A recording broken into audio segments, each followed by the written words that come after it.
señores académicos, funcionarios diplomáticos, ciudadanas y ciudadanos bolivarianos todos. Nos encontramos y causa profunda emoción celebrando un aniversario más, el 242 del nacimiento del libertador Simón Bolívar, y emociona hacerlo en esta casa que él habitó durante 70 días, en uno de los momentos más tensos de la historia personal, de la historia de su vida y en consecuencia de la historia de los pueblos que él liberó. Esos 70 días tienen una particularidad que vale la pena examinar en detalle. Uno de sus edecanes, Luis Perú de la Croix, tuvo el acierto de escribir un diario sobre la estancia del libertador en Bucaramanga, en esta casa. Bucaramanga era en abril, mayo de 1828 una pequeña villa enclavada en la meseta que bordea el río de Oro. No tenía la importancia política ni económica que tiene hoy. Era una villa de la provincia del Socorro que el libertador escogió como sede de gobierno porque cuando estuvo en Bucaramanga era presidente en ejercicio pleno de sus funciones y no dejó de ejercerlas en ningún momento mientras estuvo acá. Escogió esa villa donde ejercer y esta casa desde donde ejercía sus funciones presidenciales y donde podía tener con prontitud noticias de Venezuela, de Ocaña, de Santa Fe de Bogotá, que eran en ese momento los puntos donde se estaban desarrollando las contradicciones más fuertes de eso que hemos dado en llamar el sueño de Bolívar, y que es una denominación que debemos empezar a despejar. No hay un tal sueño de Bolívar, hay una realidad que Bolívar soñó y construyó. Lo soñó bien y lo planificó mejor y lo ejecutó excelente y rápido y eficientemente. En un lazo que podríamos decir arranca en 1812-13 con la Primera República y que concluye en 1830 con su muerte, que muy bien lo señalaba el doctor Tarazona. Llega un momento en el que Bolívar es inútil en la presidencia y él mismo lo sabe, pero en ese mismo momento es imprescindible y él también lo sabe y el pueblo también lo sabe. ¿Cuál es el germen entonces de esa contradicción que vive Bolívar, que nos angustia profundamente? No diría yo desde 1821, pero sí ubicaría la estancia en Bucaramanga como el momento en que Bolívar ve definitivamente que su proyecto no va a seguir avanzando. Bolívar realizó su sueño. Bolívar liberó definitivamente estos territorios. Instauró un régimen democrático, republicano. Dotó de constitución, de legalidad y entregó los elementos fundamentales de la identidad cultural de esos países. Ningún otro personaje en la historia de la humanidad ha logrado estas realizaciones. Se le asemeja un poco Julio César, que no liberó naciones, sino que las sometió, las esclavizó. Pero llega un momento en el que Roma es materialmente imperio, pero legalmente no puede ser imperio. Como lo dice el historiador Marciano, llega un momento en el que Julio César tiene conciencia de que debe desaparecer para que pueda emerger el imperio romano.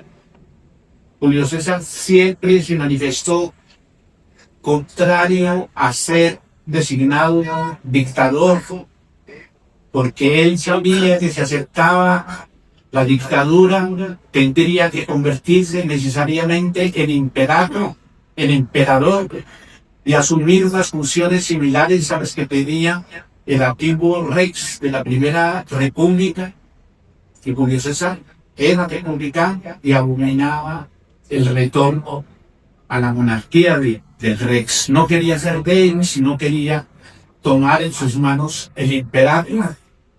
Y por eso su muerte en los siglos de marzo se impuso casi que como una necesidad más ganas tiene que él sabía que no iba a mirar.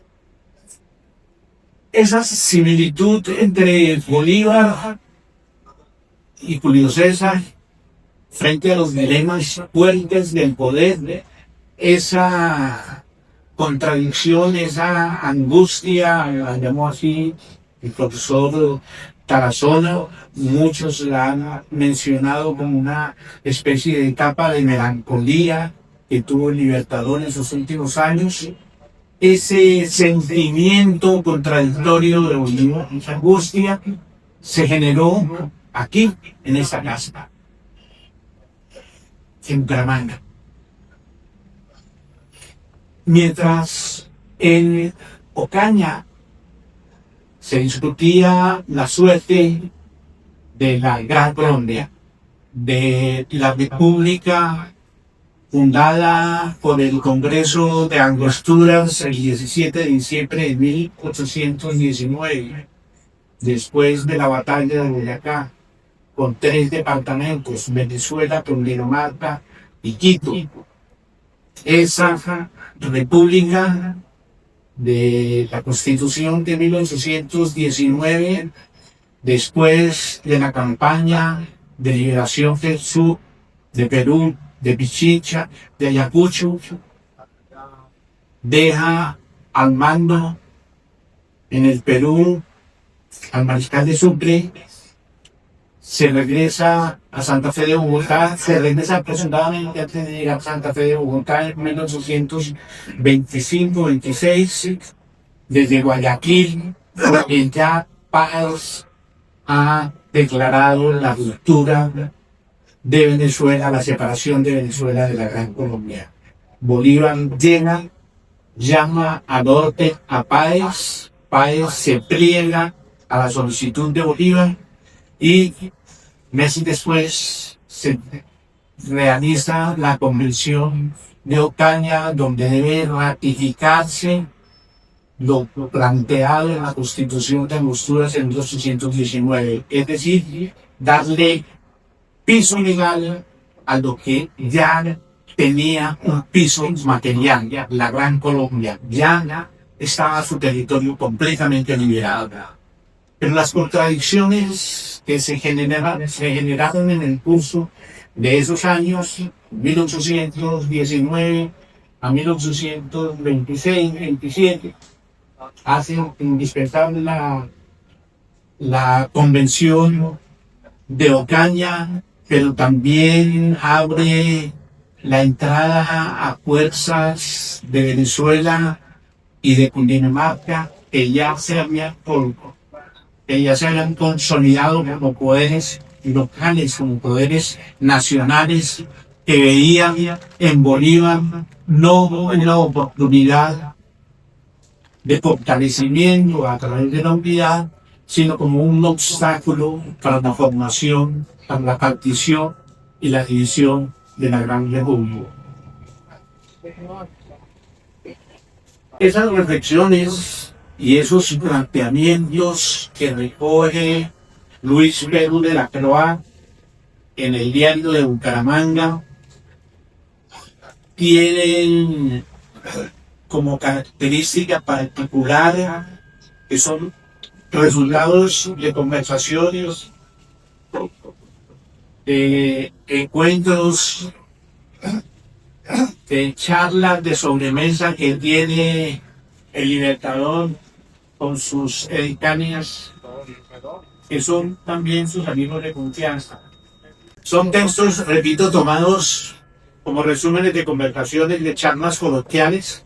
Están exentas de esa retórica romanticista que era habitual en la época y en la que Bolívar era maestro. Siempre que leamos los textos de Bolívar debemos recordar que era más que romántico, romanticista en el lenguaje, que acostumbraba a unos giros epopélicos, que tenía una ilustración, una admirable ilustración clásica, conocía a los griegos, los latinos, los retóricos, los estoicos. Se leía permanentemente a los pensadores franceses, los pensadores a Voltaire, le fascinaba Montaigne, Montesquieu. Perú de la Croix relata que en esta casa, en cierta ocasión, él estaba leyendo a Montesquieu y se encuentra con el Libertador por uno de estos pasillos. El Libertador le pregunta que qué está leyendo, le dice Montesquieu, ¿en qué página vas? Ve la edición y Bolívar, viendo únicamente el número de la página, recitó 2 o 3 páginas de memoria, mientras Luis Perú de la Croix seguía y la lectura, la exposición que hizo de memoria el Libertador correspondía exactamente al texto escrito que tenía en sus manos Perú de la Croix. Le preguntó entonces el edecán al Libertador que si lo estaba leyendo también. Y Bolívar le dijo, no, lo leí hace 20 años. Recordaba perfectamente los detalles, no solo del libro, sino de las circunstancias en que había leído ese libro. De una sola pasada tenía el libro y lo registraba en su disco duro y lo podían citar décadas después. Tenía una memoria prodigiosa y era un lector ferviente. No se sabe cuántos libros leyó en esta casa, pero probablemente fueron muchos. Por supuesto, tampoco se sabe dónde están los libros que leyó Bolívar. Esas conversaciones de Bolívar, cuando en 1928 había concluido la inmensa campaña que había iniciado en 1812, liberando territorios que él había soñado liberar y aún más de los que él había soñado liberar. En ese momento esos territorios tenían una sola constitución, un solo presidente indiscutible que era él. No tenían muchas dificultades, una guerra larga y extenuante contra una de las más importantes potencias de su época, deudas, dificultades económicas que podrían ser superables con los inmensos recursos que teníamos en esos territorios, pero la frustración radicaba en la imposibilidad de las élites locales, élites muy recientemente formadas por los demás, para comprender, la incapacidad para comprender los planteamientos y las acciones y el sentido de lo que estaba haciendo Bolívar y de lo que proponía Bolívar, que no eran propuestas etéreas como de un sueño, no, estaban escritas, manifiestas. Uso la palabra manifiesta deliberadamente porque el primer gran escrito de Bolívar es el manifiesto de Cartagena, pero después viene la carta de Jamaica, el sueño del Chimborazo, y hablo aparte escritos programáticos, por decirlo de alguna manera, aparte de las constituciones, son escritos donde plantea no su ideario, sino un análisis profundo, histórico, político, económico, ambiental, de esos territorios, de nuestra historia, del carácter de sus habitantes, con una propuesta muy clara, muy específica. Aquí tenemos material suficiente para construir una gran nación, una potencia, capaz de ofrecerle al mundo, no de competir con el mundo. La potencia que pensaba y que planteó Bolívar no era una potencia para competir, decía él, para entregarle esta riqueza al mundo, para mejorar al mundo gracias a nuestro trabajo que va a transformar esa riqueza en bienestar para la humanidad. Esas son las dimensiones del proyecto bolivariano. Dimensiones más grandes de cualquier sueño. Y aquí eso ya está realizado. Bolívar ya ha hecho el balance. Aquí ya está haciendo el balance. Muchos se discute por qué Bolívar no estuvo presente en la convención de Ocaña. Perú de la Croix, el diario Bucaramanga, nos da la respuesta. Bolívar no quiere de ninguna manera influir en las decisiones del legislativo que él considera deben estar exentas inclusive de su influencia. Él sí quiere ser gobernando, que él quiere gobernar, concluir su proyecto y es plenamente consciente de que es el único capacitado para garantizar la ejecución feliz final de ese proyecto de construcción de una gran nación. Pero no lo puede seguir haciendo en las condiciones que están planteadas en ese momento, con una insurrección permanente fomentada por quienes no comprenden qué es lo que está en juego. Páez particularmente y los otros señores de la guerra en Venezuela, en Cundinamarca, las tensiones entre los generales Tomás Cipriano Mosquera, Obando, los llamados bolivarianos y los santanderistas, son tensiones que impiden en la consolidación del gran proyecto de república unitaria. Como señalaba el maestro Tarazona, después de la convención de Ocaña y de su estancia en Bucaramanga, Bolívar cambia su ánimo. Ya, yo diría que Bucaramanga es la última plaza donde él mantiene con firmeza la idea de la unidad de la Gran Colombia. Pero hay un episodio ocurrido un par de meses después de Bucaramanga que cambia por completo, aún más que el llamado fracaso de la Convención de Ocaña, cambia por completo nuestro destino y el destino de Bolívar. Y es un episodio que ha sido objeto de ocultamiento. Una prueba de ese ocultamiento es como conocemos a ese episodio. Lo llamamos la nefanda noche septembrina. ¿Qué es la nefanda noche septembrina? Pues un atentado contra el presidente, un atentado contra Bolívar, un atentado a muerte que fracasa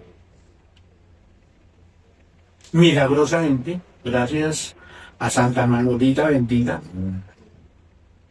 Se juega por una ventana, se esconde en medio del río del altiplanicie cundiboyacense, debajo del puente que baja de Monserrate, del río San Francisco que baja de Monserrate, y ahí adquiere una pulmonía que le va a dañar la salud, pero también le quiebra el ánimo, porque ese atentado se ejecuta en el palacio, en las habitaciones privadas y por parte de compatriotas. Bolívar ahí se da cuenta que en la dirigencia de los departamentos, la dirigencia de la República de la Gran Colombia, no hay un equipo idóneo para comprender y para llevar adelante ese sueño. Bolívar no se recupera del dolor causado por el atentado de la Casa de San Carlos, del Palacio llamado de San Carlos. Y nosotros tampoco nos hemos recuperado de eso.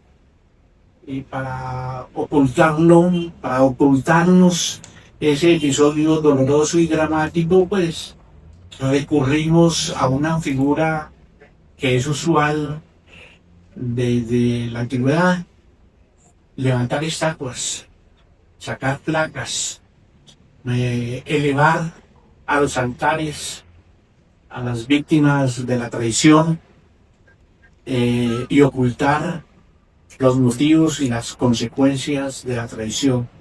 Nefanda noche septembrina suena casi a bolero, a tango.